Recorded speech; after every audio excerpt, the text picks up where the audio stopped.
So welcome to this new session. I hope you all recharge after some caffeine. We've heard in previous panels of how modern slavery harbors within the global supply chain, and it is in many respects a byproduct of globalization. Now, I am a financial journalist, so I like to take a business perspective at things, and I cannot fail but to notice that market forces seem to elude us sometimes in the fight against forced labor, debt bondage, and human trafficking. The hunt for better margins can clash with the need to improve working conditions in developing nations. Investors want better returns from companies, and consumers want cheaper products. At the same time, governments in many of these countries are reluctant to lose the competitive edge that cheap labor offers. So how do we address the challenge from a corporate perspective? Is there an effective way to monitor the supply chain and eradicate slavery? We've heard in a previous panel that no one wants to take the opt-out route when it comes to addressing the fight against modern slavery. But what is the optimal opt-in route? So we're going to try and explore the topic, and I'm lucky to have 6 experts. I mean, this is a chunky panel. So we're really going to try and use the time to look at best practices, look at effective solutions, and really use the expertise of everyone on the panel to share something with you that you may bring home and think about, in your own company. So Aditi, just next to me, allow me to start with you, as I know you're leading at Adidas quite an advanced program that sort of aims to really have a deep understanding of the supply chain, but in a sort of extended way. So I was just wondering whether you could start by maybe giving us an oversight of the program and share with us some insights from this experience. Is it working? Am I audible? Yes. Thank you. So I'd just like to place this in the context of the apparel and footwear industry, where the risks are less to do with human trafficking, people smuggling, prostitution, and more to do with the migration, movement, and treatment of labor in formal industrial settings. Adidas has been assessing and addressing forced labor situations since the 1990s.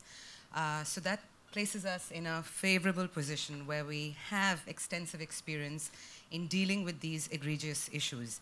I'll quickly outline, like you said, it's a chunky panel, and I won't highlight. I want to just quickly highlight 4 or 5 approaches that have worked for us, that we've used to looking at addressing these risks. The first one is really setting a high bar for entry.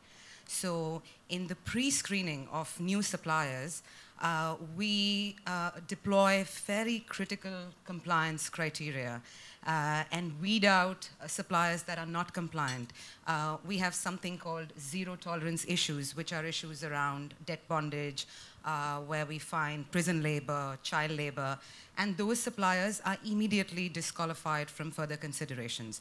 So what you're doing is ensuring that top-of-the-class, socially compliant suppliers enter your supply chain. So that's one fairly effective strategy. The second one is ensuring that your purchasing practices are responsible and really embedded in your business. So our costing policies are such that we take into account the time taken and the labor to produce a certain item. We look at effective forecasting strategies that enable partners to plan the production cycle. We have systematic dialogues, during peak times so that suppliers are able to level load. So there are various sort of responsible purchasing practices that ensure that does not lead to excessive overtime and issues like that. The third, and what I think is really, really important, is a consolidated supply chain. And for that, we have to thank our sourcing colleagues who have worked over the last 2 decades in ensuring that we are able to wrap our arms around our supply chain. So most of our partners have been with us for 10 years. Some have been with us for 25 years. We know exactly who they are. We audit them. We audit subcontractors. We look at our tier 1s, our tier 2s. All of this is publicly listed. And the key is that we we actually reward socially compliant partners by giving them larger order volumes. So if they get good KPI scores on the way they assess and look at labor rights, they automatically get better orders. So it is really in their benefit to ensure that they're socially compliant. These are all business processes. The piece that I also want to speak about is what I would call the victim process. What are we doing for the workers? Because at the end of it, our program and the work is really around worker rights. And I'll allude to what Archana spoke earlier on about, dispute resolutions, because that is key. Giving workers a voice to anonymously report to us grievances around slavery. It could be complaints around food. It doesn't matter. The point is that they need to have a voice and they need to be able to reach us and the suppliers.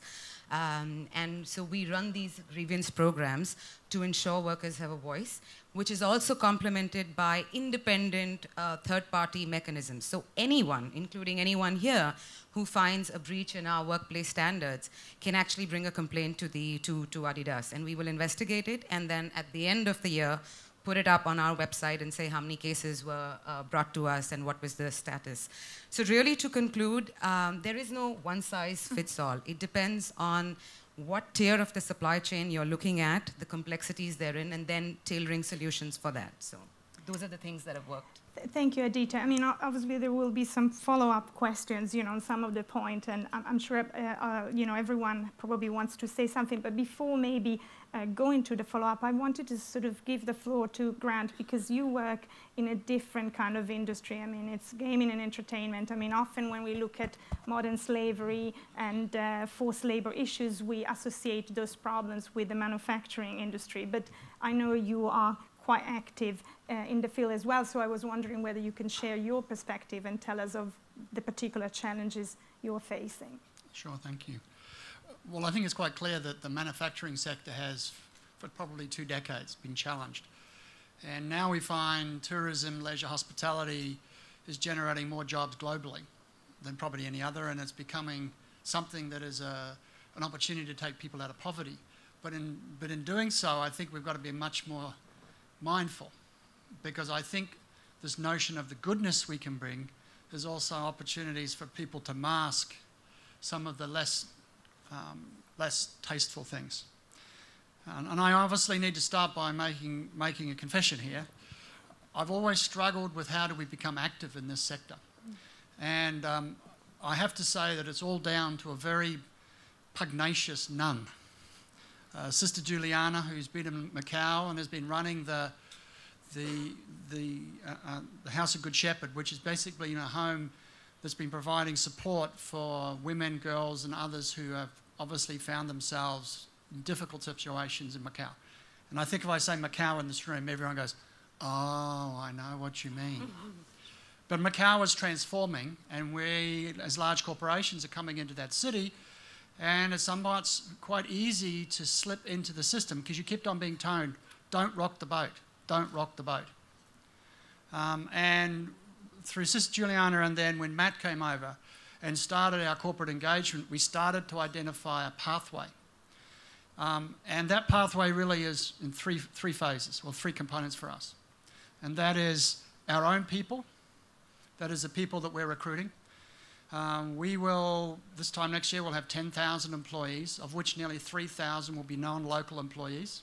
And as Scott mentioned earlier, we have great challenges trying to make sure that our processes of actually bringing those people in is strong, robust, and that people are not basically captured within the notion of the work, because we pay everybody the same amount. It doesn't matter where you come from.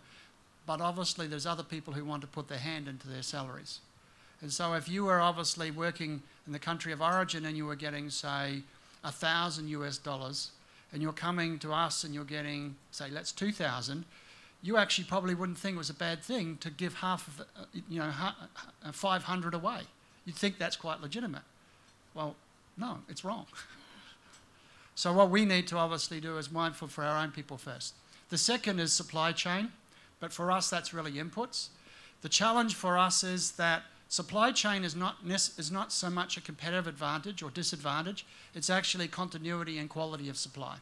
So it's slightly different to the manufacturing sector.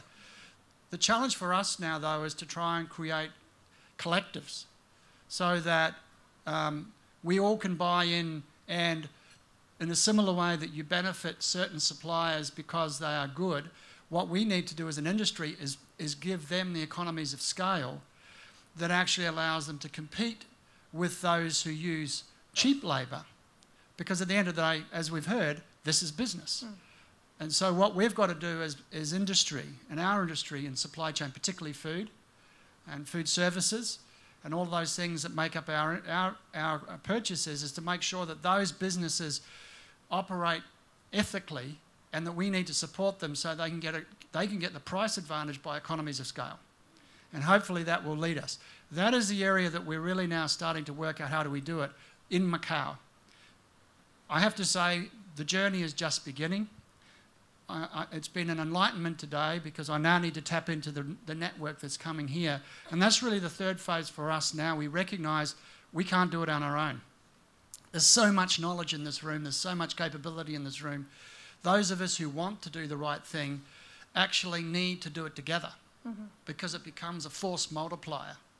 And that's something that I personally take away from today, and I want to connect with, and I've been talking to Rebecca, and we need to start building stronger networks, getting better intelligence on those suppliers and those supply chains that we should be concerned about. But most importantly, we actually want to start putting numbers on the table and saying we have $4, $5, $6 million worth of purchases, but it's only going to go to people who can actually demonstrate these capabilities. So we're really starting on this journey.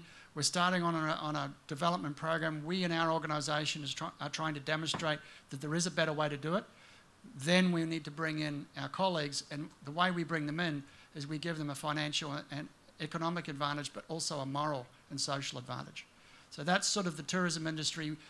Not only do we want to do good, we need to be able to generate sustainability within our communities, and that nobody can challenge or question us on that. One slip, particularly for a foreign US corporation or an international corporation, and we lose all of the advantage that we may present by coming into a community. Okay, thank you. I mean, just on what you said, I mean, a couple of questions maybe. We just heard, I mean, a few of the approaches. Obviously, you know, accurate screening of your suppliers, you know, being careful with sourcing, maybe considering consolidating the supply chain. But are there unintended consequences? For instance, if we rely too heavily on a few suppliers, are we making this very strong and cutting out also unwittingly others, you know, who maybe have not necessarily, you know, done anything wrong? Are we somehow not risking not to employ a lot of people? I think it was the case of the shoe industry. If I remember that, you know, the problem was there were lots of course, you know, children, but also women that were working from home, that were sort of cut out initially because they couldn't sort of go to a factory, and you know, so there was, let's say, an unintended consequences. I mean, I don't know if Ewan, from your experience with the ETI, you may want to sort of talk about that, because you know it's very easy to. I mean, it's almost like a fine balance. You want to address that, but you can hit hard a lot of people. Yeah, I think, you know, ETI, we are a tripartite organization, and we make the maximum advantage of, you know, having tripartite stakeholders sitting on the board and discuss, you know, everything. Especially ETI lobbied, you know, for the Modern Slavery Act, because we believe that legislation does matter. And I work every day at the front line, you know, with the brands and with suppliers. We feel immediately, like you said, you know, maybe on paper, the modern slavery, you know, statements are quite empty, hollow. And, you know, it's not reliable. But when we work with the brands, I just attended, you know, several suppliers conference from, you know, UK companies and Australian companies. In the past, they typically brought, you know, 30 or 40 first-tier suppliers. But this time, they all brought together 200, 300 suppliers. Because they said, you know, the legislation enables us to bring the issue to the senior level, to the CEO level, and they allocate the resources for us to implement, to support the suppliers. And we need to spread the information and our policy to the second tier, third tier, fourth tier, so that they can have that awareness. So, I mean, first of all, you know, ETI did a survey. 70% of our members, the senior level, they believe in their supply chain there is slavery. Well, at the same time, 50% are seeing the biggest challenge for us is the lack of resources. So we see that slavery, you know, making a lot of money, but we don't have money to fight against it. So in the end, I think the legislation, at least we can already feel a lot of changes, especially together with the transparency. You know, our members, H&M, CNA, Gap, they all published the suppliers list on their website.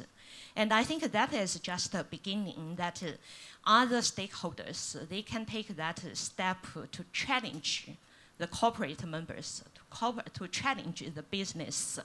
But later on, how to implement the law enforcement, that is a big question. You know, like in China, there is forced labor legislation, it's criminalized, but there are only a handful of really prosecuted cases. So we cannot always rely on the law enforcement or prosecution.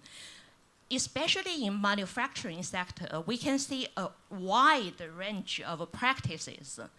They are not really, you know, per se, it's not a crime. But if you put them together, accumulated, it can constitute a crime. But most manufacturers, they don't have that awareness. They think it's just a question of wage, a question of working hours. They don't realize it can amount to forced labor or slavery situation. I guess I need to stop here and give a chance for others. Yeah, maybe, thank you. Maybe passing on to Lilian, because I mean, obviously, Lilian, I know you've been active over time, you know, with a range of sectors, from the garment industry to with Gap to Microsoft, the electronics industry. I mean, you have knowledge of a variety of industries. So again, just, you know, trying again to look for some best examples. I mean, from your experience, I mean, and also from what you've heard, I mean, what do you think can work for companies, and in a sort of maybe also cost-effective way? Because I mean, if it's too expensive, corporations might not have an incentive to do that. Thank you. So due to the complexity of the issues, you know, for example, excessive recruitment fees paid by the workers from the country of origin to secure a job in the host country, it can amount to $4,000 to $6,000 US. And as they usually borrow the money from a loan shark at the interest rate of 20 to 25%, and as a collateral is their home or their land. So by the time they get to the host country, they're already in a position where they are so afraid to lose their jobs. If not, their families will be like without home or without land, you know. So for me, based on my experience, the electronics industry, I'll say, is quite progressive on this, the EICC. So Intel, Microsoft, Dell, Apple, they all have firstly a common approach. A common approach, for example, they promote the payment of recruitment fees by the employers. So they share common suppliers, so they go to factories with one common voice and promote recruitment fees to be paid by the employers. And the second thing is they also promote direct hiring to factories. So for factories to actually go directly and do away with all these labor agents and hire directly from the country of origin, for example, Vietnam or Indonesia and Nepal. And another thing that they are actually doing is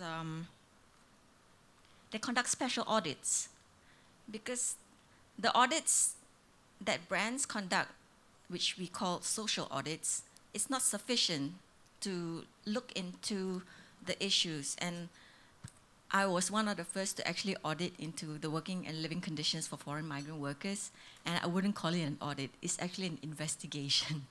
Yeah, because you're actually on site, and to get the information and data you want, you would have to actually talk to the workers, and most of them are really afraid to talk to you because they don't want to lose their jobs, or their supervisor is looking at them and all that. So it's very, very complex, and to actually go into the data and documents to find the information you want, you know, it's very it's tough and challenging. So the EICC have recognized that this is a special audit, so they conduct special audits for factories with foreign migrant workers. Another example is they are actually vetting recruiters and labor agents, and they're creating blacklists, and they're sharing it across, you know, industry and brands, like these are blacklisted, and also to the governments involved. And one interesting thing, in June, they just launched an initiative called the Responsible Labor Initiative, where they actually, it's a forum, and they're inviting companies from other sectors to either adopt the EICC approach or to adopt their tools, because the electronic sector on its own, for example, in Malaysia, they're not going to solve, you know, the modern slavery issue in the supply chain for the manufacturing sector in Malaysia, you know, because there's the apparel, the footwear, the food, and all the other key sectors. So they're actually inviting them. And it's very interesting because in the advisory board, we have NGOs now, and there's actually Verite on the board, and Intel is there, and Walmart, and others. And I just want to highlight two examples in Malaysia. I'm from Malaysia, so I just want to highlight it. So in Malaysia, what the EICC is currently piloting, number one, is they actually, in 2015, at the end of 2015, they actually set up a grievance mechanism hotline for the foreign migrant workers in the electronic sector in Malaysia, and it's called Suara Kita, Our Voice. And you know, it's a safe platform for workers to actually call into and raise their concerns. And before promoting this platform to the foreign migrant workers in the factories, they're actually conducting trainings for the workers on their basic and contractual rights. Not only that, they're actually training the supervisors and managers of factories as well on workers' rights and contractual rights. So there are a lot of trainings going on. And another interesting thing that they just lately launched is they're training the labor agents and recruiters on the EICC expectations and standards, and the country's Malaysia laws, and also country of origin laws on immigration and all that. So thank you. Thank you, Lilian. It's obviously very interesting examples also drawn from your experience. It's just that, you know, I still remain concerned that because of the depth, you know, and the breadth of the supply chain, you know, it kind of seems to me that some of these actions are important, of course, but maybe we're scratching the surface a little bit. Maybe we're just at the beginning of a journey, but again, obviously I want to sort of engage Houtan from ILO and Alexandra, just to get a better sense of, first of all, maybe if you could give us an update on the extent of the problem. I mean, often this sort of 21 million figure from ILO is cited, but I wonder whether we have a better picture now compared to, I believe, 2014, you know, of the extent of the problem. And from Alexandra, if I can engage you as well, I mean, again, managing the supply chain, I'm interested in understanding whether this is really a burden in terms of cost for companies, or, you know, it is manageable in a world, you know, which also offers, you know, technologically advanced solutions, you know, and certainly more flow of information. Sorry, one question after another, but Houtan, if you can. Thank you very much. It's a very timely question, in fact, because we're just about to launch new global estimates on September 19th at the General Assembly in New York. I'm happy to report that we've managed to set up a partnership with the Walk Free Foundation, which has the other number that has been mentioned also a few times. The 45.8 million. Exactly, thank you. For the sake of consistency, because we realized about 2 years ago that having many different global estimates out there is not helpful at all. It's not useful at all. What is our baseline? This is when I wish I was a lawyer and not a diplomat, so I could be very open and honest, or say what I want to say, but I'll say what I want to say anyways. I would have to admit to you that at the ILO, we've been working on addressing forced labor for many years. How successful have we been? I have not a single clue. I can't stand up here and pretend that we've been successful at every single thing that we've been doing trying to address forced labor, especially in supply chains, because that's fairly new. Okay? However, if we all manage to come around the same table, come up with one united global estimate on the number of victims out there, then perhaps we can use it as a baseline to see in 2 years' time, again, using the same methodology that has been accepted by everyone, where are we now? Where are we today? Have we really been successful or not?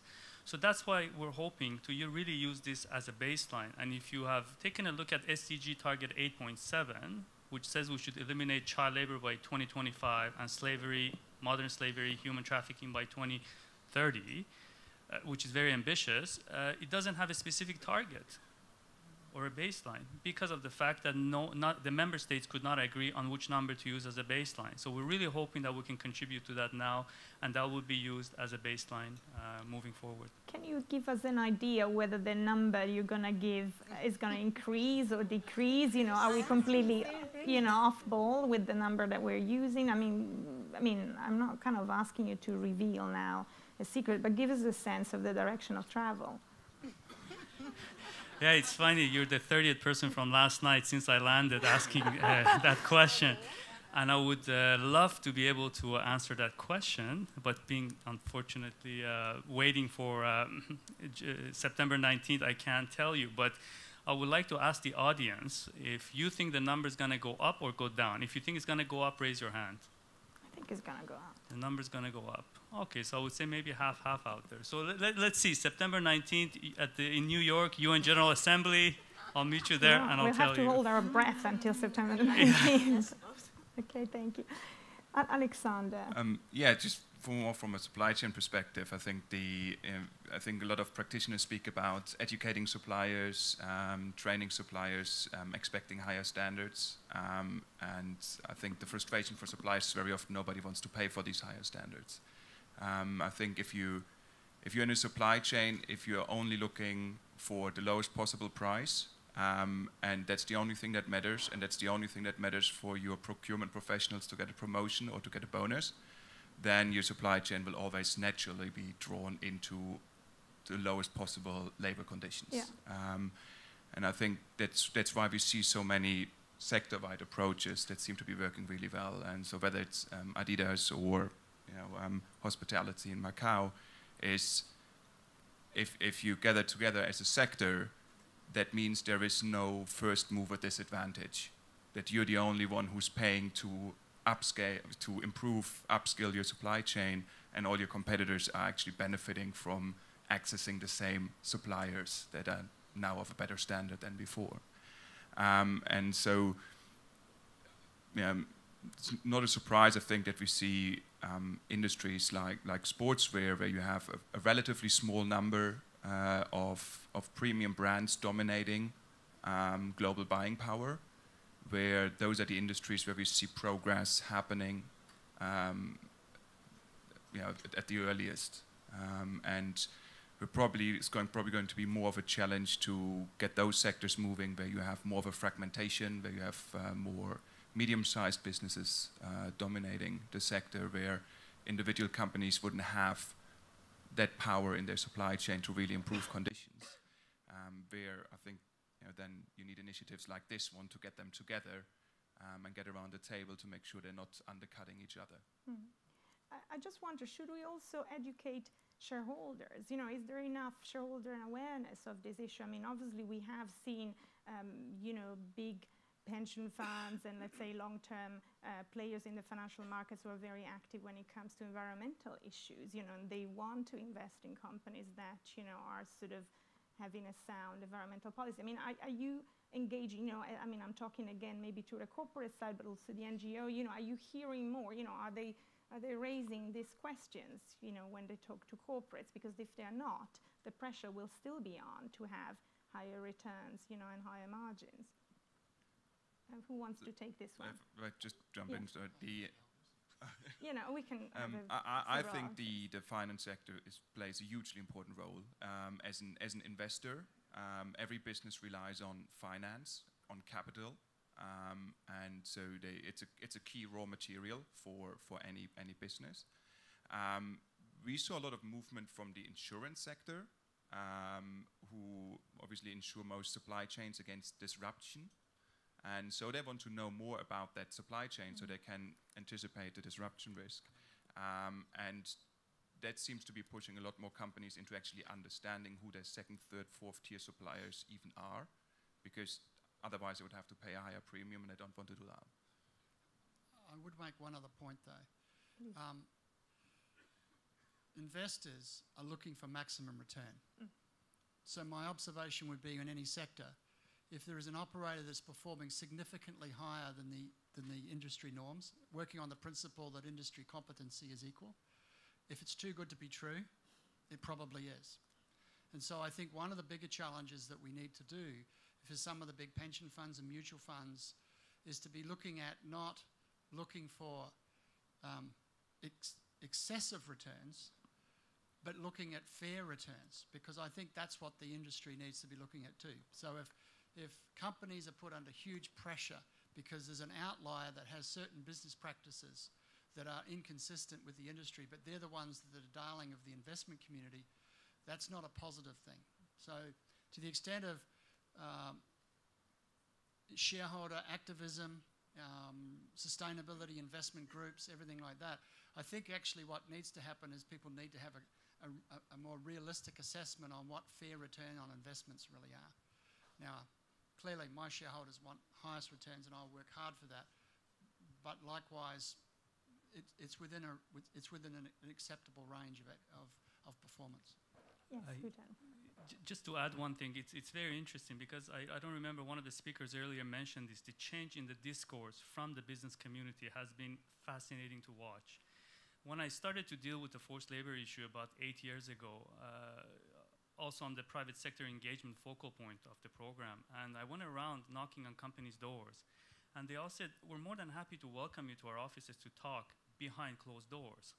And I said, what are you afraid of? They said, well, if anyone hears that we're engaging with the ILO on forced labor, they will automatically assume that we're, admitting guilt and that our supply chain is full of forced labor. Now they're knocking on our doors. Because of the request from the employers group, because we're also a tripartite organization, the only UN tripartite agency, workers, employers, and governments are part of the governing body or the governing board for you if you want. The employers group came up to the Director General specifically requesting that the ILO launches a global business network on forced labor and human trafficking, only for companies. Because they said, we want the ILO to create this safe space for us to discuss our challenges. We have challenges, let's be honest. We can no longer pretend that there are no challenges, but we need help. Can you do that for us? So we recently launched this business network. The next consultation on it will take place at Disney headquarters in October in California, right after the BSR conference. Because we said, okay, we're happy to accommodate this request and demand from the employers group, but tell us exactly what we should do. Tell us what should be the work plan, what should be its structure, because there's so many initiatives. I mean, we've heard today, there's so many alliances, so many partnerships. Where do we go? Why do you want this? And how can we make it worthwhile? What are the challenges that we can help you deal with? So that's what we've done. But how is it? I mean, okay, there is activism, there is momentum growing. I mean, we've heard it also in other panels, but we've also heard that Asia is lagging behind, right? So again, I mean, I know it's a big question, but why is it? And in your sort of interaction with both governments, and local players, what is that you say that is really hindering developing in that area in the region? Maybe Aditi, I'll start with you, but I'll give all, of course, possibility to. So, very quickly, I mean, it is... Since we're here, we've got to talk about it. Of course, the Western world is far more advanced, as we have seen the regulatory frameworks from Australia, France. Having said that, the business network that Houtan just spoke about, or the Bali Process Forum that, we heard about, I think those are collective efforts where people are engaging and moving in the right direction. Adidas was at Perth where the forum was launched last week, and I believe that the push from the business towards the ministerial representatives who were there, and I think the business leaders together were about 1.5 trillion US dollars worth of market cap. So you're talking about really big businesses tabling the expectations from the Indo-Pacific region, ministers from this region, laying down expectations on how to combat slavery. And one of the pieces that emerged, which I think is ambitious and really a North Star goal, but it is to have regulations, modern slavery regulations in the Indo-Pacific region in every country. Now, when that will become a reality is to be seen, but like I said, it's in the right direction. The other piece, Lisa, is that in any case, I would imagine that every company works with governments to address, forced labor issues. I can give you a quick couple of examples of how Adidas is engaged, whether it's with the Ministry of Cambodia, where we actually dissuaded them from introducing sewing as an operation in the prisons, because we highlighted that the risk of subcontracting, illegal subcontracting, can find itself in the prisons, and we absolutely prohibit prison labor. Similarly, we've worked with the government of Vietnam. So these are all tackled case by case. And if you have a concerted collaborative effort, we've always gone with other brands and garment manufacturers, we are able to speak with the business and speak with the governments and get them to comply. Mm-hmm. So you wanted to jump in? Actually, I think I would challenge you, seeing that Asia is lagging behind. Actually, what we discover in the UK or in Italy or in Poland, in European countries, the same practice exists, even if, labor inspectors are there, law enforcement is strong, and the trade unions are working effective. Still, there is, like in UK, Leicester, there is also some workshops, according to the New Look's CEO. The working conditions here is even worse than in Bangladesh and in China. So it's happening everywhere.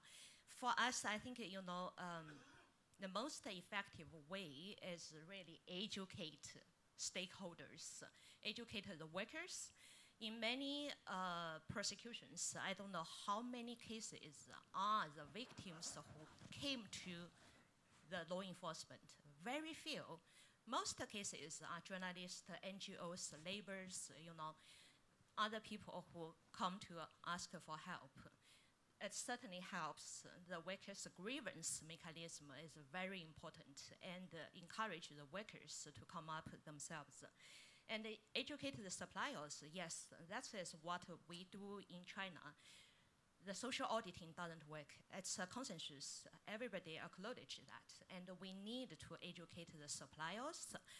Some more ambitious suppliers, especially, they are not, the boundary between the buyer, brands, and the suppliers are more and more blurry. So some more ambitious suppliers, they want to do better. So hold their hand, educate them, and let them become also, their own ownership. They own their own supply chains, and educate the corporate themselves. We find that we just did a very big scale survey over 1 year with ILO on purchasing practice. What we find in 87 countries, thousands of suppliers, we find a lot of problems at factory level is actually caused by the brands themselves. Delayed orders, unreasonable pricing, and also some brands even go for online auction to select their suppliers. So those who have the lowest price, they even don't have no idea, how this price can become so low. So this kind of practice, purchasing practice, have a direct or indirect impact over working conditions at the factory level. So this kind of practice, we need to also educate the corporate. And in a condition, I think especially for a big country with millions, billions of consumers, we need to educate consumers. Because we find, many ETI members, they are seeing, our influence in big countries are becoming weaker and weaker. The CSR ethical trading used to be driven by big brands, by European and American brands, but their influence is reducing because many brands, they feel that their suppliers are focusing on domestic markets where the consumer's pressure is not there. So it's certainly useful also to educate consumers. Yes. Yeah. Ewan, thank you for the insight. I mean, I see that we're running, of course, out of time. I wish this panel could be longer, but I definitely want to ask you maybe one final question, Lilian. I mean, we've spoken about engaging stakeholders at all levels. What about, the workers themselves? I mean, Lilian, I know you've been engaged, in a number of, I mean, if I remember correctly, and also in the Middle East. I mean, they are the most vulnerable part of the chain, the workers. So are they reactive, for instance, when a grievance program is offered, when the possibility of speaking out is offered? I mean, we've heard also from Archana's panel, how difficult it is, to get workers to take, for instance, legal action. What is the response of the workers? Do we need to engage them better in order to improve the supply chain management? In the whole, we are all trying to make the difference. For me, the key stakeholders are workers, the workers in the supply chain, be it local workers, migrant workers. And I would like to give an example on Jordan. I'm not sure if you've heard, Jordan hires a lot of foreign migrant workers because their local citizens are not working in the factories. And they're quite progressive because Jordan is the first country to actually come up with a collective bargaining agreement for foreign migrant workers. So they're working actually with the country of origin on having a collective bargaining agreement with minimum wage, and all the basic rights. However, the local workers are not pleased because they're like, why should foreign migrant workers have the same rights as us? So, but then the interesting thing about Jordan, which I would like to share, is one issue that I've come across, and most of us have come across for foreign migrant workers, is the living conditions.